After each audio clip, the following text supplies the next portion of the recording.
بسم اللہ الرحمن الرحیم بسم اللہ الرحمن الرحیم محترم جناب سید مراد علی شاہ صاحب وزیر اعلیٰ سندھ، جناب مولانا اسد محمود صاحب وزیر مواصلات حکومت پاکستان، جناب امین الحق صاحب منسٹر انفارمیشن ٹیکنالوجی، محترم جناب چودھری قمر الزمان کائرہ صاحب special assistant to prime minister of Pakistan, جناب پروفیسر چودھری حسن اقبال صاحب منسٹر آف پلاننگ، محترمہ مریم اورنگزیب صاحبہ منسٹر انفارمیشن، جناب ناصر شاہ صاحب صوبائی وزیر حکومت سندھ، جناب خرم آغا سیکرٹری کمیونیکیشن، محترم جناب صلاح الدین صاحب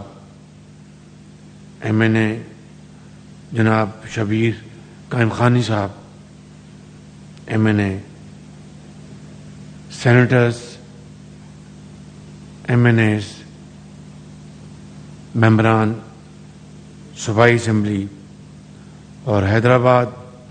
سندھ کے میرے انتہائی قابل احترام بزرگوں، بھائیوں اور بہنوں، السلام علیکم۔ ابھی ہم اسی منصوبے کا ایک افتتاح سکر میں کر کے آئے ہیں اور اب دوسرا افتتاح آج اس وقت حیدرآباد میں ہوا چاہتا ہے، اور میں آپ کو سب کو دل کی عطا گرائیوں سے مبارکباد پیش کرتا ہوں کہ یہ عظیم منصوبہ جو کہ جس طرح بھی آپ کو یہاں پر بھی اور سکر میں بھی بتایا گیا کہ بانی موٹر ویز میاں محمد نواز شریف، یہ انہی کی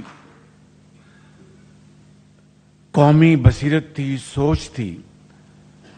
جس نے آج پشاور سے لے کے سکر تک پورے پاکستان کو ایک لڑی میں پرو دیا ہے، اور آج انہی کے اس ویژن کو ہم آج آگے بڑھا رہے ہیں میاں نواز شریف کے، اور سکر حیدرآباد کا یہ منصوبہ سیگمنٹ جو کہ 306 کلومیٹر ہے اور 307 ارب روپے کی اس کے اوپر خطیر رقم خرچ ہوگی، اور اللہ تعالیٰ نے چاہا تو 30 مہینے میں یہ منصوبہ تکمیل ہوگا آپ کی دعاؤں سے۔ میرے بزرگوں، بھائی اور بہنوں، جناب مراد علی شاہ صاحب حساب کے بڑے پکے ہیں، قانون دان بھی ہیں اور میتھمیٹکس بھی بہت اچھی طرح سمجھتے ہیں، تو کہیں یہ خسارے والی جگہ پر پاؤں نہیں رکھتے، بالکل بہت ذی شعور ہیں، اپنے کام کو بہت سمجھتے ہیں۔ تو انہوں نے آج یہاں پر آ کے سکر میں جو انہوں نے فرمایا، یہاں پر حیدرآباد میں اس میں کئی گنا اضافہ کر دیا ہے، اس کی کئی وجوہات ہیں ان کی۔ تو شاہ صاحب کو پتہ ہے کہ حکومت پاکستان کے خزانے پہ کتنا بوجھ ہے، وہ جانتے ہیں اچھی طرح، اور یقیناً انہوں نے اپنے عوام کی، صوبے کی جو باتیں ہیں، مطالبات انہوں نے پیش کرنے ہیں، یہ ان کا حق ہے، ان کو کرنا بھی چاہیے۔ اسی طرح میرے بھائی امین الحق صاحب نے بھی اپنے مطالبات پیش کیے، اور ایک تو بڑا جائز مطالبہ ہے اور مشترکہ مطالبہ ہے، اور بالکل اس کی منطق سمجھ میں آتی ہے کہ کراچی سے حیدرآباد کا جو موٹر وے ہے وہ بالکل چوک ہو چکا ہے، اور یعنی الٹی گنگا بہتی ہے، ٹریفک الٹی ڈائریکشن سے آتی ہے، حادثات کا آئے دن وہاں پر سامنا ہوتا ہے. تو میں سمجھتا ہوں کہ آپ یقین کریں کہ میاں نواز شریف، جس طرح میں نے کہا کہ یہ موٹر وے کی بنیاد انہوں نے رکھی 90 کی دہائی میں، اور یہ سلسلہ پر جاری رہا. ان کا یہ ویژن اس وقت تک مکمل نہیں ہو سکتا کہ جب تک کہ اس میں کراچی حیدرآباد کو شامل نہ کیا جائے. اس کے لیے میں جو منسٹر پلاننگ ہیں چودھری احسن اقبال صاحب، پروفیسر چودھری احسن اقبال صاحب، ان کی خدمت میں عرض کروں گا کہ وہ فل فور اس کی فیزیبلٹی شروع کریں. اور جناب مولانا اسد صاحب کو میں گزارش کروں گا کہ اس کو جنگی بنیادوں پر اس کو آپ ٹیک اپ کریں، اور اسی ماڈل میں یہ انشاءاللہ میں آپ کو مجھے یقین واثق ہے کہ آپ اسی ماڈل میں پبلک پرائیویٹ پارٹنرشپ میں یہ منصوبہ انشاءاللہ بہت برق رفتاری سے لگ سکتا ہے، اور دنیا کی مایہ ناز کمپنیاں اس میں آ کے سرمایہ کاری کریں گی. تو آپ اللہ کا نام لیں. اور چیف منسٹر صاحب، آپ بڑے ایک ویژنری چیف منسٹر ہیں. اس کی جو زمین کا جو بیٹھ کے آپ سارا ڈسکس کریں گے، تو یہ منصوبہ اس کی اگر شروعات، اس کی فیزیبلٹی، اس کی ڈاکومنٹیشن فل فور شروع ہو جائے تو اس سے اچھی اور کوئی بات نہیں ہو سکتی. تو میں آپ کو یہ انکریج کروں گا کہ اس کے اوپر فل فور کام کیا جائے.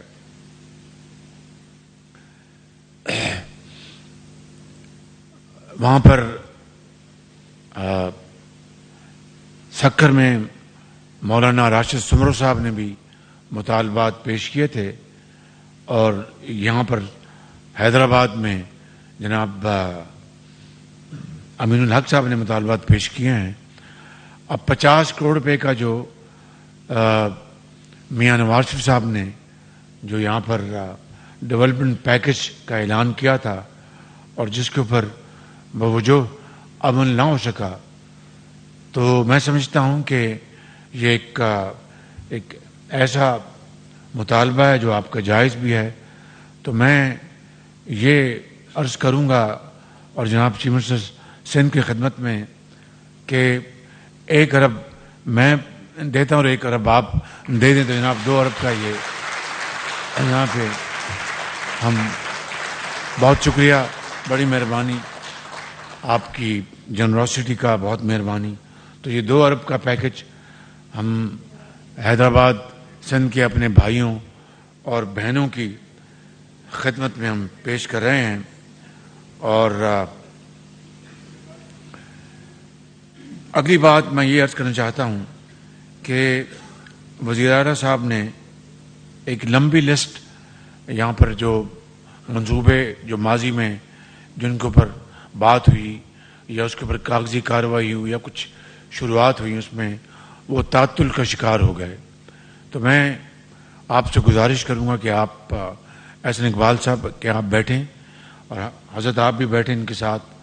اور بیٹھ کے یہ ڈسکس کریں کہ بھئی یہ کون سے منصوبے ہیں جو کہ یہ تعطل کا شکار ہوئے، اور اس میں ہم کیا فل فور اس میں بہتری لا سکتے ہیں. تو اس کو آپ مہربانی کر کے آپ بیٹھ جائیں اور بیٹھ کے یہ معاملہ طے کریں. میرے بزرگوں، بھائیوں اور بہنوں، جو آخری بات، جو 2 باتیں اس محفل کے حوالے سے میں نے کرنی ہے وہ یہ ہیں کہ سیلاب نے جو تباہی کی ہے پاکستان میں، سب سے زیادہ تباہی صوبہ سندھ میں ہوئی، اس کے بعد بلوچستان میں، اس کے بعد کے پی کے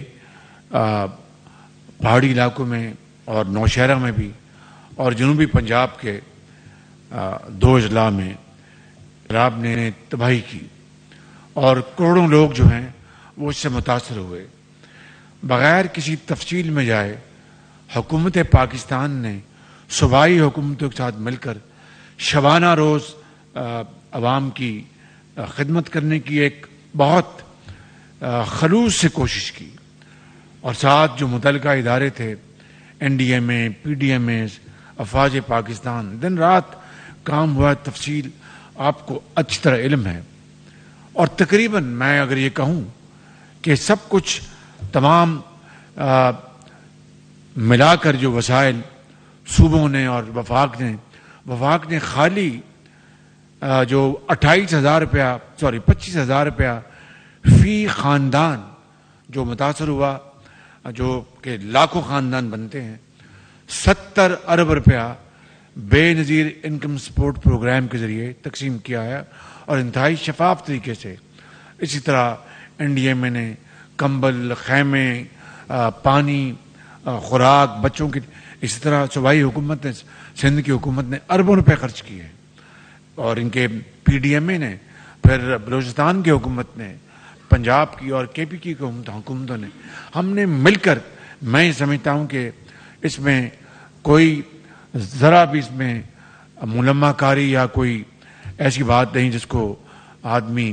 نہ کہہ سکے کہ 100 ارب روپے سے بڑھ کے وفاق صوبوں نے خرچ کیا ہے۔ لیکن لاکھوں لوگ آج سردی میں ٹھٹر رہے ہیں بلوچستان کے سنگلاق پہاڑوں میں، اور کے پی کے برف پوش پہاڑوں پہ، اور سندھ کے میران کی وادیوں میں۔ ان کو آج خیمے چاہیے، ونٹر ان کو چاہیے، بلینکٹس چاہیے، ان کو ادویات چاہیے، ان کو خوراک چاہیے۔ باہر کے ممالک نے بھی، ہماری دوست ممالک نے مدد کی ہے۔ ایک بہت بڑا واٹر فلٹریشن پلانٹ فرانس نے دیا، شاہ صاحب ابھی بھی کام کر رہا ہے سندھ میں، اور بہت بڑا پلانٹ، وہ یعنی اس کو کئی ٹن وزنی پلانٹ ہے وہ، جو کہ سندھ میں یہ فرانس نے دیا تھا ہمیں۔ اسی طرح یو اے ای نے، سعودی عربیہ نے، قطر نے، اور دوست ممالک کے برطانیہ نے، امریکہ نے، چائنا نے اور دوسرے ممالک نے بہت مدد کی۔ لیکن یہ اتنی بڑی تباہی ہوئی تھی کہ جس کا اندازہ لگانا کوئی آسان کام نہیں۔ 30 ارب ڈالر کے نقصانات ہوئے ہیں۔ اب 9 جنوری کو جنیوا میں ہماری ڈونرز کانفرنس ہو رہی ہے، اور وہاں پر ہم اپنا کشکول نہیں لے کے جائیں گے، اپنا حق مانگنے کے لیے وہاں پر آواز اٹھائیں گے، جس طرح ہم نے دوسرے فورم پہ اٹھائی ہے۔ اور اس طرح پاکستان کے پاس جو بھی وسائل ہیں ہمیں کے لیے ہم وقف کر دیں گے۔ بہت مشکلات ہیں، چیلنجز بہت ہیں۔ ایک طرف معاشی تباہی جو پچھلی حکومت نے کی، مہنگائی کا بوجھ ہے، آئی ایم ایف کا کہ کڑی شرائط ہیں، انہوں نے باقاعدہ پاؤں میں زنجیریں پہنا دی ہیں۔ پھر آپ دیکھتے ہیں کہ ہمیں اس سیلاب کے لیے ہمیں جو فنڈ چاہیے، تو یہ ایک بہت بڑا چیلنج ہے، لیکن ہمت ہارنے کا سوال نہیں پیدا ہوتا اس مالک جس کے قبضے میں ہماری جان ہے۔ انشاءاللہ اس کی مدد اور نصرت سے ہم مل کر یہ مخلوط حکومت ہم کام کر رہی ہے، اور انشاءاللہ عوام کے دکھوں کو ہم مزید کم کریں گے، اور جب تک کہ اپنے گھروں میں چین سے نہیں بیٹھ جاتے ہم چین سے نہیں بیٹھیں گے۔ اور آخری بات یہ ہے کہ میری آپ سب سے گزارش ہے کہ اس معاملے میں یا تو آپ یہ دیکھیں، اور آپ کا حق ہے کہ جہاں پر ہماری غلطی اس کی نشاندہی کریں، ہم معذرت بھی کریں گے اور بہتری کا وعدہ بھی کریں گے۔ لیکن پوری کوشش اگر ہو رہی ہے اور ملک کے اندر ہیجانی کیفیت پیدا کرنے کی ایک شعوری کوشش ہو رہی ہے، ملک کے اندر اگر یہ کہا جائے کہ اپنے کاروباری لوگ باہر کیوں نہیں آ رہے، کسان باہر کیوں نہیں آ رہے، آپ نے اس وقت کسانوں کو باہر کیوں نہیں بلایا جب آپ ان کو کھاد نہیں دے رہے تھے اور کھاد پورے پاکستان میں بلیک ہو رہی تھی؟ آپ نے اس وقت کاروباری لوگوں کو باہر کیوں نہیں بلایا کہ آئے احتجاج کریں جب آپ چینی ملک سے باہر بھجوا رہے تھے اور ایکسپورٹرز کی تجوریاں بھر رہے تھے، روپے کا ونڈ فال بھی ان کی جیب میں جا رہا تھا، سبسڈی بھی آپ ساتھ دے رہے تھے، پھر اب دوبارہ آپ نے چینی دوبارہ امپورٹ کی اور اربوں روپے خرچ کیے، گندم ایکسپورٹ کی، پھر آپ نے امپورٹ کی. آپ نے اس وقت پوری قوم کو کیوں نہیں کہا کہ احتجاج کے لیے آ جاؤ باہر, کہ میں عمران خان گیس جو ہے $2 پر یونٹ پہ مل رہی تھی, میں نہ خرید سکا. خدا را کچھ ہوش کے ناخن لیں آپ. اگر آپ کو ذرا بھی اس قوم کی حالت زار کا اندازہ ہے, جو کہ آپ کو ہے مگر آپ کو پرواہ کوئی نہیں, آپ کا ایک پتھر دل ہے, تو اس قوم کو آپ اس کی بحالی کے لیے کوشش کریں. سیلابوں میں تو آپ جا نہیں سکے, وہاں پر تو آپ پہنچ سکے, اور آپ قوم کو اکسانے کی کوشش کر رہے ہیں. مجھے کبھی امید ہے کہ جو ذی شعور لوگ ہیں, یہ قوم بہت ایک شعور رکھنے والی قوم ہے, اور یہ قوم بڑی قربانیاں دی ہیں. انشاءاللہ ایسا نہیں ہوگا, اور ہم مل کر انشاءاللہ اس کشتی کو ہم منجھدار سے نکال کر کنارے پہ لگائیں گے, اور قائد کا پاکستان ہمیشہ قائم رہے گا انشاءاللہ, اور پاکستان کے اوپر کوئی آنچ نہیں آئے گی. پاکستان قائد اعظم